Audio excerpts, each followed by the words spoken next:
Welcome to MCN. Now it's long-term test bike time. It's 2022 and I'm going to be speaking to everyone in our team about their long-term test bikes and what they've been like to live with this year. And today it's all about the Yamaha R7 and Gareth. Hello mate. Hi. All right? Yeah, good. So from a road test point of view, I've ridden this a few times. It's a great bike, but what we want to know is what it's like to live with. So it's quite an interesting story. You're a relatively new rider. Yeah. And last year you did more and more track stuff. We did a video together, didn't we? Some riding tips. We did. And this year you decided to do some more track days, which is one of the reasons you got this.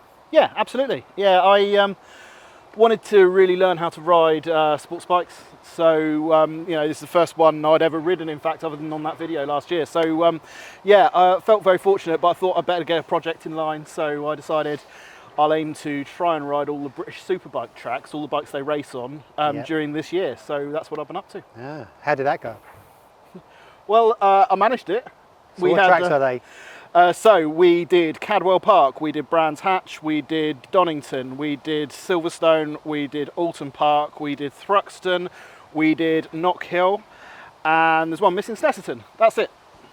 Wow, you've been busy. Yeah. How did it go? Variable. It rains a lot in the UK, Yeah. you know. I think 50% of the track days I did were either wet or wet and then drying. So it allowed me to learn a lot about low speed riding because I'm not that confident in the wet on track at all. But we also had some fantastic days in the dry, particularly midsummer. Yeah. Thruxton and Donington really stand out for that. So yeah. What group were you in when you went to these track days? Oh, very much novice. Right. Yeah, I wanted to learn the bike, didn't really want to throw it at the scenery. And you know what? Every track day I've done, the novice group's been really friendly as well. It's been really approachable. It's been nice. So yeah, I have remained in the novice group because I've been the first time at each one of these tracks as well. So I didn't feel like pushing into the advanced group. Those guys seem a lot more serious. Do you know what I mean? Yeah. And is it a good bike of choice for what you've been doing? Yeah. I mean, unbelievable fun. In the corners, it's the bike, not me, is really quick. You can tell it's quite light compared with a lot of other machinery on track. It's not that fast on the straights, so people, particularly 1000cc bikes, are flying past me on the straights. But then I'll catch them up again in the corners, so it makes for a really fun day out in the novice group. It's mega. Right. And how long have you had it in total? I've had this bike since April. Yeah, I've done about 4,500 miles, quite a few of those on track actually. Right. And it's in the best colours, isn't it? I think this paint scheme, the 60th anniversary paint scheme, speed block livery, it's 300 quid extra. I think that is just stunning value for this bike. And it looks just like an R1, probably better. I think the live proportions of the bike, it really suits this livery. Yeah, really nice. Well, you've very kindly given me some points about the bike that you like and you don't like. So let's start with some of the your pros. So you said that you really like the handling of this bike. Yeah, I mean, both on road and track. So I've been riding around and riding to and from most of the tracks. So I think I used the van twice, but mainly riding to and from tracks.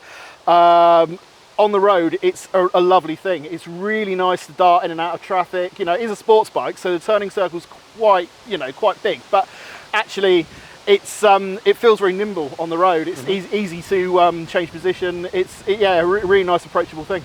Okay. Then you said performance accessibility. Yeah, so what I mean by that is not that this is the fastest bike in the world, because it resolutely isn't the fastest bike in the world. You know, it's got the CP2 engine from the MT-07. It's it's a good starter sports bike. But with that in mind, actually, sometimes you don't want to twist the throttle and be completely dazzled by the performance on offer, particularly when you're trying to learn how the handling works and all that sort of stuff. So, accessible performance, I think, is one of the pros of this bike. It's a really easy bike to ride. Okay. Then we've got the simplicity of it. Yeah, well, there's not much to it, is there? I mean, there's not really that much tech on it. No. In terms of like electronic rider aids, for example, you've got ABS. The list kind of stops there, which does allow you to learn how chassis work without sort of things nibbling into your riding. And you know, the tech in terms of connectivity, there isn't any. I've been using a quad lock and my mobile phone for navigation and stuff like that. Yeah. It's got a quick shifter on it, the Yamaha quick shifter, only up, not down. That makes, again, for the accessible performance, that makes it nice and easy to ride. But yeah, overall, it's a very simple bike, you know. Yeah, yeah. We touched on this earlier. You like the looks of it. I love it. I just think it's stunning. I think it's stunning in the blue and the black as well. But 300 quid extra, I mean, I wouldn't even hesitate. The bikes in this livery are really hard to come by at the moment. Yeah. And you can see why. It's just a stunning thing. You can just sit there and look at it. I've been guilty of that. Just go into my garage and look at it. That's half the fun, isn't it? Yeah. And your last Pro is the price. In this livery, 8,700 quid, brand new, full Yamaha warranty. Yeah. I mean, that is stunning value. It's about 109 quid on PCP a month. You know, for a bike for this. Yeah, it's a lot of bike for the money, isn't it? Yeah, I really think it is, and it's such a rewarding thing as well. That, you know, I think the value is a real stand-up point. Yeah. Okay, let's talk about some of the things you're not so keen on. The comfort. Yeah, so you know, caveated by the fact that this is my first sports bike, but it is a much more sort of hunched over riding position than you'd expect from the MT07 that it's based on. And it does get a bit wristy at times. On longer journeys, when I've done like, you know, 200-300 miles, you kind of want cruise control a little bit when you're going at sort of higher speeds, but then I would counter that's kind of not what this bike's really all about. Yeah. So, you know, it could be comfier, but, you know, actually the seat's pretty good. I never got off it feeling like I was walking like John Wayne, for example. But, and also it's quite a big bike as well, in fairness. My knees don't start aching after a long time in the saddle or anything like that. But yeah, we have to admit it's not as comfortable as a, you know, sit up and beg naked or something like that. How tall are you? I'm 6 foot dead. Right. Okay. So the next con is the sound of it. Yeah. One of the major drawbacks a lot of people talk about with the CP2 engine is what it sounds like. It's just a bit of a sort of parallel twin anodyne, but also with the full Yamaha system with the catalytic converter, it was so quiet.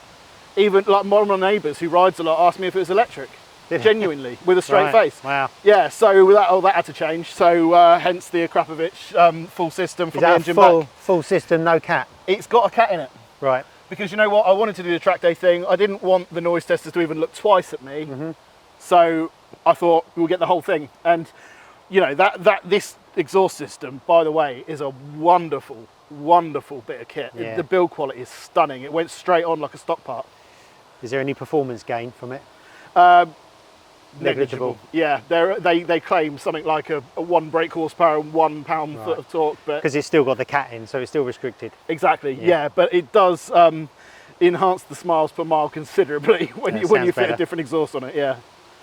You've said the range, fuel range, I guess. Yeah. Yeah. Again, going back to that thing about long distance riding. I mean, it'll do about 130 miles to a tank. It's not a lot really when you're in the swing of things. Yeah. I do get quite friendly with the petrol station attendants, to be honest with you. It would be nice to have a bit of a bigger tank, but then again, that's more weight. You know, it's more weight in a higher position as well, so it wouldn't handle as well. So yeah. Okay. The tech. You don't like the fact it's got no tech, I guess. Well, the fact that it's got no tech, I would like a few other kind of nice bits and bobs. That just a simple, even like a throttle lock cruise control, the simplest cruise control would have been quite good in 50-mile-an-hour speed limits and stuff like that. You know, like average speed cameras. And yeah, I mean, I did at Cadwell Park on my first ever track day going over the mountain. I did have a completely unintentional wheelie. Which I could have done without actually at that point in my riding career. Yeah. So maybe something like anti-wheelie would have been nice in that scenario, but ultimately I learnt quite a lot from that. So from an education perspective, I suppose it's a good thing. Okay, and your final con is excitement. Yeah, it goes back to the sound, but it also it speaks really to the fact that this is a parallel twin. It's just not as vibey as something like I've ridden an SV650. Yeah, and the character is just completely different with that bike. It is so much more kind of lively to ride. I find that quite a lot more engaging. But I'm really trying to kind of pick holes in this bike, to be perfectly Yeah. honest with you. I'm completely besotted by it and I don't want it to go away. Has it been reliable? Completely reliable. I haven't had one problem with it. Cool. And would you buy one? Is Yes. the final question. I wouldn't even think about it. Yeah. For someone in my kind of stage of riding, so you know, I'm about 3 years in. I did quite a lot of driving cars back in the day. Now, you know, I know I'm a green rider, and I know that this bike is so well suited to someone that's up for sporty riding, but doesn't want to spend the earth and wants to actually learn how to ride a bike rather than have the bike riding you. Yeah, amazing thing. You'd be sad to see it go then, I guess. I'm going to be gutted. I really am. This is set a really, really high bar for me in terms of a bike, and I'm really, as we were discussing earlier, I'm not sure what to replace it with. I don't know what comes next. Yeah. Well, that's an interesting dilemma, isn't it, Zab? Nice one. Yeah. Anyway, thank you very much for showing us around your bike. And thank you for watching, and stay tuned for more long-term test videos coming up soon.